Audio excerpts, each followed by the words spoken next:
I've driven some crazy things in my life, but this is batshit crazy. This is the Sherp N1200 made by Quadro International in the Ukraine, and they are planning to bring this to India. It's come here for demonstration runs to the armed forces, defense, disaster relief forces, and we are going to experience it. And just look at it. Have you ever seen anything this crazy? I haven't, honestly, and I haven't driven anything this mad.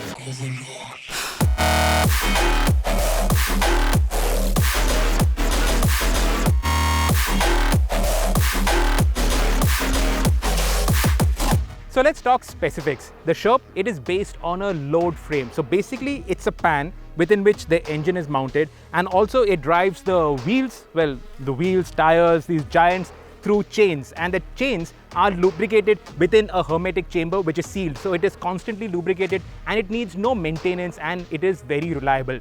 No maintenance, very high reliability. It's a theme that you will be hearing about a lot in this video, because this is made to go into places where there are no Maruti service stations where you can get it serviced or repaired if anything goes wrong. This is built to tackle extreme terrain where you won't find anybody, where you'll have to go and rescue people who are stranded. So it cannot ever fail.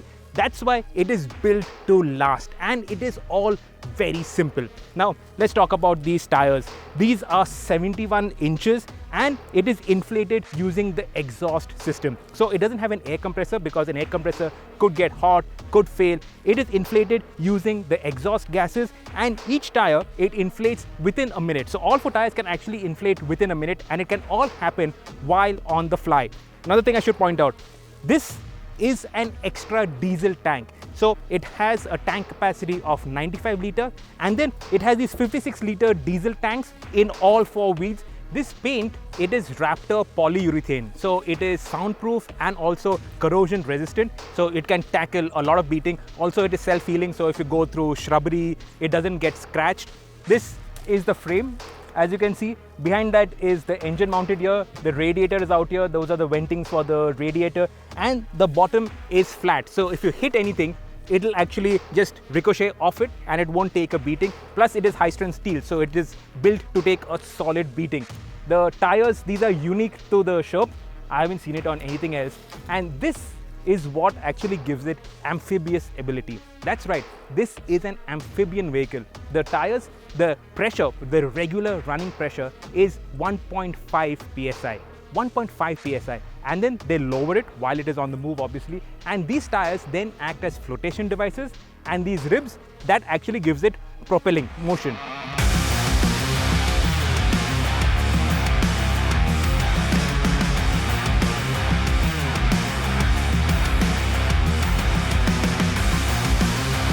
There's a lot of stuff that is very cool and interesting on the Sherp. Now, suspension.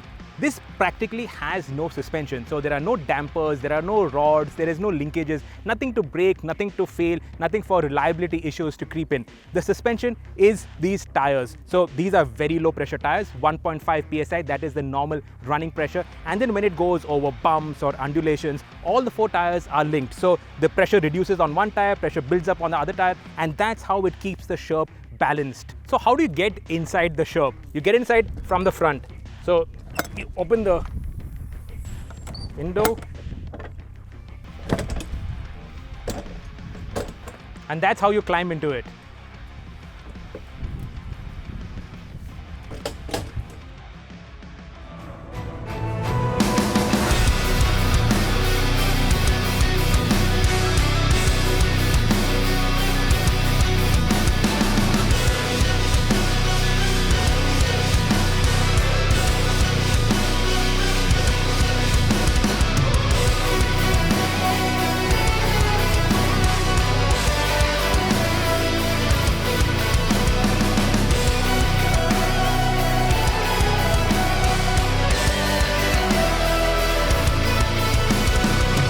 The Sherp looks mad, absolutely mad, but here's what might surprise you. It is actually the length of a compact SUV. But that's about the only thing in common that it has with regular SUVs. It is 2.5 meters wide, 2.8 meters tall, and out of that, 1.8 meters are just the tires. The wheelbase is 2.2 meters and the weight is a colossal 2.4 tons, though it has a payload of 1.2 tons and it can tow a further 2.35 tons. So how do you operate the Sherp? Well, you don't have a steering wheel. Now this is left-hand drive, but it doesn't make any difference because this is not going to be road legal. So you're only going to drive it on off-road terrain where you don't need registration. It's sort of like an ATV. So there's no steering wheel and you have these two levers. The left is to lock the left wheels, the right is to lock the right wheels, and that's how you brake and steer. Pull both back and you have braking for both the tires. Now this is the normal handbrake. A normal gearbox, well, sort of normal. You have a clutch and you have an accelerator, no brake pedal because the brakes is here operated with your left hand. So you start off in second because there's enough and more torque. Let go of the clutch and it gets going. Now to steer, you give it gas and that's how it turns.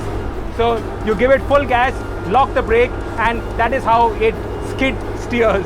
So this is how you steer and drive a Sherp. It is obviously a very weird driving experience, very different from anything that we've experienced. When you actually want to turn, you have to give it full throttle because it is obviously locking the wheel, and this is how it steers and moves.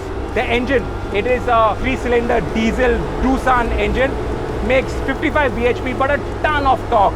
6-speed manual gearbox from Renault. Everything is simple. Sherp claims that the operating range of this vehicle is -40 to +40 degrees.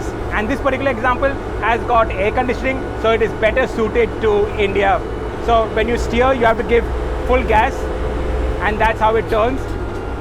And ruts, everything really makes no difference because all the suspension is via these tires. These massive tires running 1.5 psi of pressure, so that gives it suspension and sort of ride comfort. Over these kind of terrain, you're not looking for high speeds or anything. The top speed of the Sherp is 40 kilometers per hour, and 40 kilometers is whether you're on tarmac, you're on an expressway, you're on gravel, you're on mud, you're on ruts. Max speed 40 kilometers per hour. If you find yourself in water, this floats. So these huge tires give it amphibious ability. And the max speed on water, in swamps, marshes, that is 6 kilometers per hour. Now obviously you're not looking for what is the mileage of this. They claim that the mileage is actually quite good, and they quote it in terms of operating hours. So it has got a 95-liter tank plus additional 56-liter tanks in the tires. So the tires, the cavities, there you can actually put fuel tanks. And with all that fuel on board, it has an operating range of 61 hours. So they call it autonomous distance, 61 hours. The Sherp, it weighs 2,400 kilos and it has a load capacity of 1,200. And then to brake, press the clutch and pull both the levers and stick it in neutral. And that's how you drive a Sherp.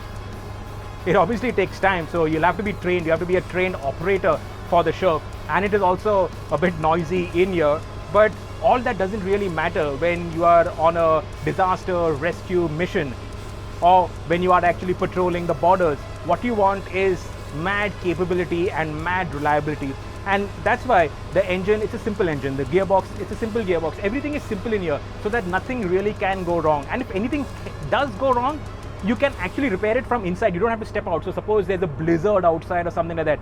Within the Sherp, you can actually access all the mechanical components, and if anything goes wrong, you can actually service it and repair it from within the Sherp.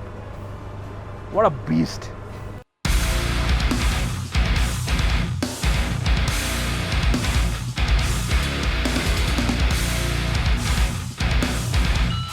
Such capabilities aren't going to come cheap. The Sherp, when landed in India, will cost around 1.3 crore rupees with customs duties and all of that. But you don't have to worry about registration costs because this is not really road legal, and the application is also not on the road. This will be used for border patrolling. This will be used in remote areas where right now our troops actually carry supplies on the back and get to their posts. The Sherp will be used as a troop carrier. It will be used in areas where there's border infiltration and where regular 4x4s cannot really get there, so you have to patrol on foot, this can actually be used over there. And it can also be used for disaster management and disaster relief. So to get to areas where you really need to get there quickly and with a lot of equipment, the Sherp can do it. Of course, expensive, but Survlo Motors have plans to assemble it in India if orders do pick up, and then you will see quite a few of these absolute beasts patrolling our border areas.